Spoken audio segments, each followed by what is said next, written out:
Welcome back to the Pro Ticker Podcast, your Thursday morning edition covering major financial magazine headlines, everyone.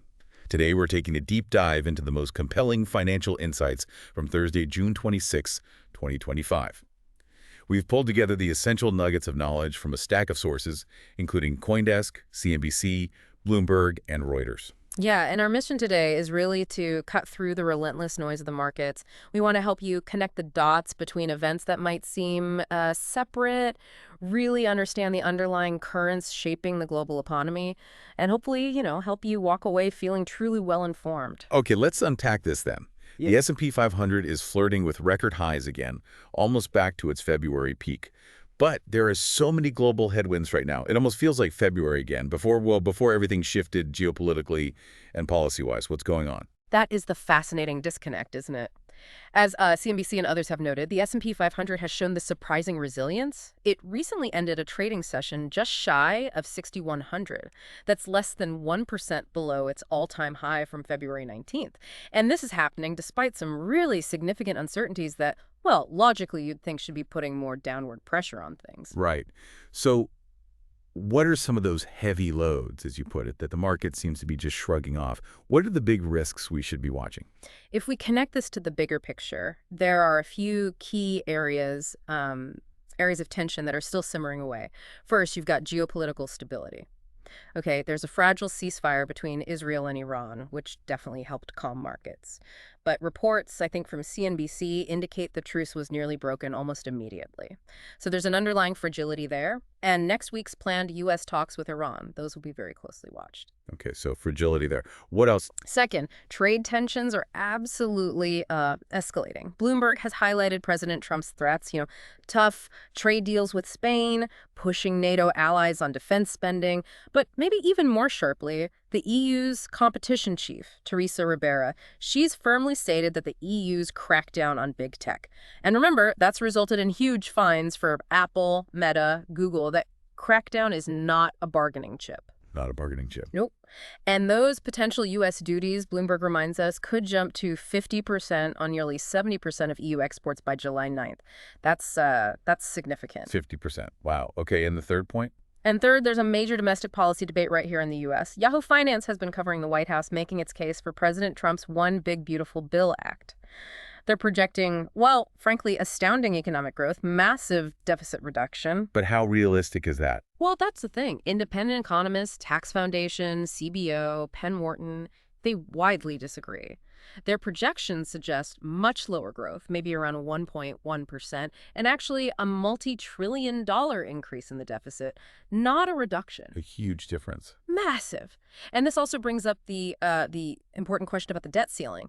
That could be hit as early as August 15th. So, there's a ticking clock there, too. So this market resilience, it's not just a mystery. It's like a high-wire act, balancing over all these pressures, global, domestic. What does it all mean for the S&P 500 going forward? It really feels like a lot is hanging in the balance, even with this upward trend. Indeed. And while the market's shown surprising resilience, as CNBC points out, any one of these factors could still, knock it off course.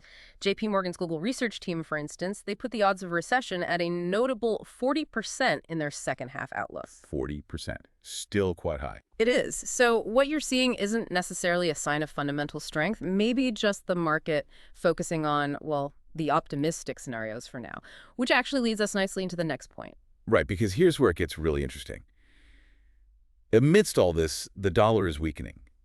Is that directly tied to how the market is reading the Federal Reserve? Absolutely, a direct connection there. Bloomberg's dollar gauge, it's dropped to its lowest since April 2022, down over 8% this year alone. And Reuters notes the euro has gained against the dollar, hitting its highest since October 2021. And the pounds, too. Yes, CNBC highlights the British pound strengthening significantly as well, mostly because inflation signals in the UK are just proving really stubborn. So why? What's driving this dollar weakness? Is it really all about those whispers of rate cuts? Yeah, it largely stems from market speculation. Speculation that U.S. interest rate cuts are coming sooner, and maybe going deeper, than the Fed has publicly signaled. Both Bloomberg and CNBC have reported on President Trump's open criticism of Fed Chair Jerome Powell. He even mentioned considering naming a successor, well before Powell's term is actually up in May 2026. Yeah, and the market sees that as. Traders are reading that as a dovish tilt, meaning they think the Fed will lean towards easier money, lower rates sooner than expected. Even though Powell's saying something different. Exactly. Powell himself, as CNBC detailed, has maintained the Fed is, quote, well-positioned to wait to see how Trump's tariffs impact things before cutting rates. He's stressing their commitment to controlling inflation. And they expect their preferred measure, core PCE, that's personal consumption expenditures without food and energy, they expect that to tick up to 2.6%. So the market's basically betting against the Fed's current public stance. And that's showing up in Treasury yields, right? Precisely. Reuters confirms it. Traders have significantly boosted their bets on Fed rate cuts. They're now pricing in 66 basis points. That's 0.66% of easing by year end. Just last week, it was 51 basis points. Quite a jump in expectations. It is. And predictably, this has led to U.S. Treasury yields falling. The 10-year yield dropped 2 basis points down to 4.27% this morning. It's the market trying to get ahead of the Fed. Okay, speaking of shifting dynamics, this weakening dollar, the bets on rate cuts. Yeah. It seems like it's creating a good environment for other assets. Let's pivot to crypto. Bitcoin's making a remarkable comeback. Near $108,000 now, fully recovered from that recent dip. What's really fueling this? What stands out to you?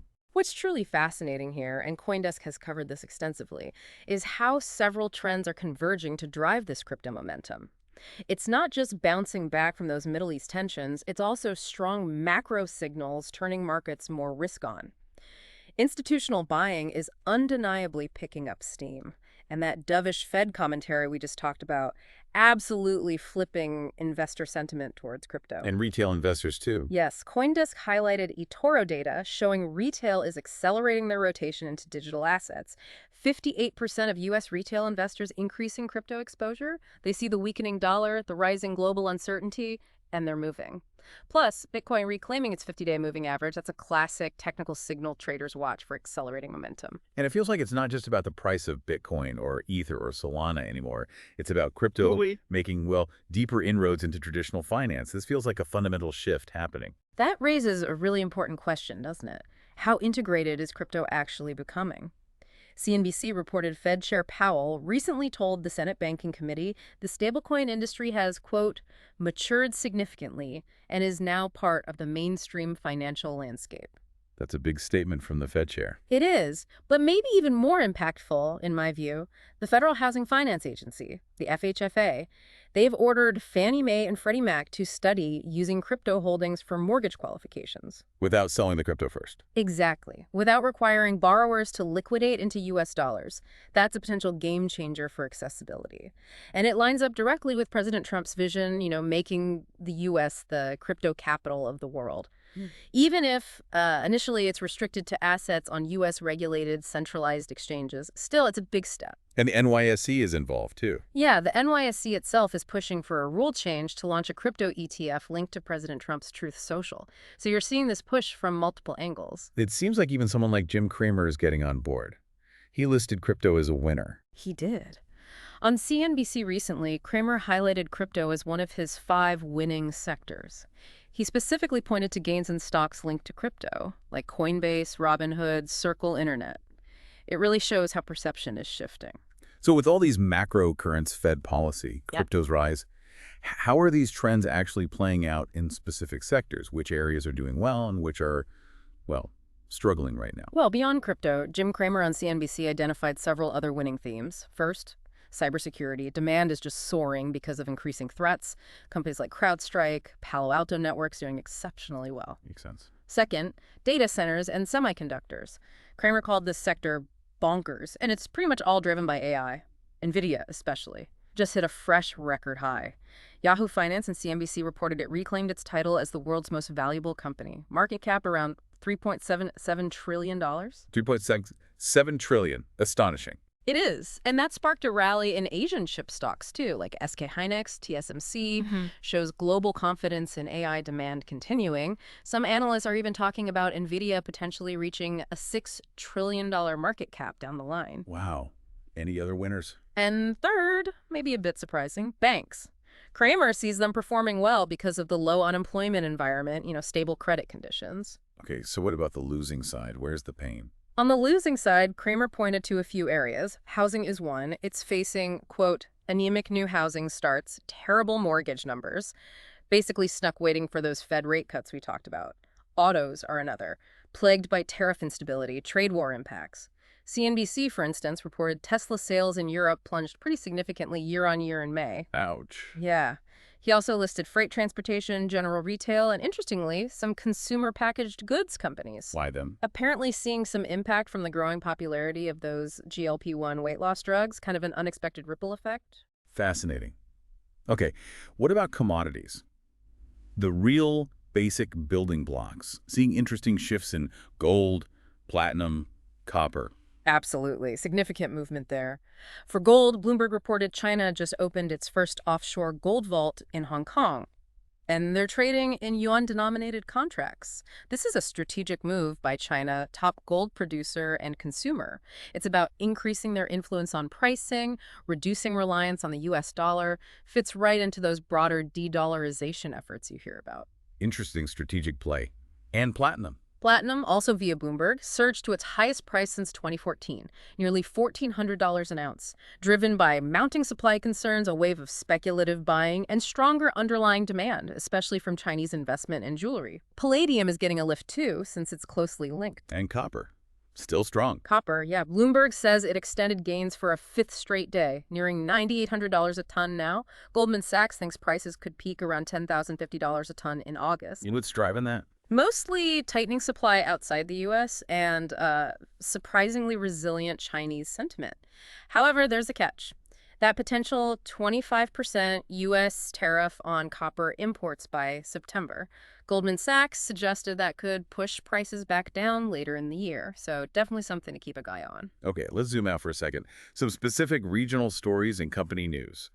Japan, for example, seems to be dealing with a very specific issue in its rice market. Indeed. CNBC's been covering this. After months of soaring prices, Japan's rice crisis might be easing slightly.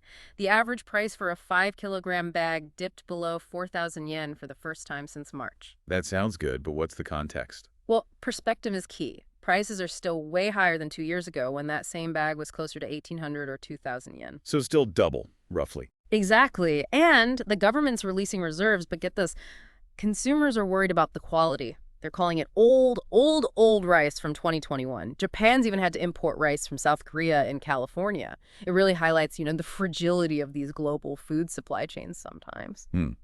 And closer to home, what's happening in New York City that's making headlines and apparently impacting markets. CNBC reported on this. Yeah, the Democratic mayoral primary win by Zoran Mamdani, who's described as a democratic socialist.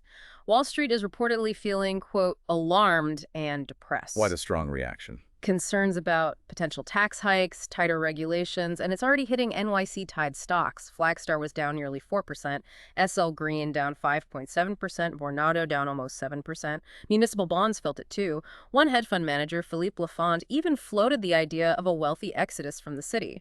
It's a stark reminder of how local politics can directly affect market sentiment. Definitely a situation to watch. Okay, finally, let's look at the corporate front. What moved after hours? Any key earnings coming up today that listeners should be aware of? Sure. Over in Europe, CNBC reported the Stoxx 600 is trading higher, Germany's DAX leading gains.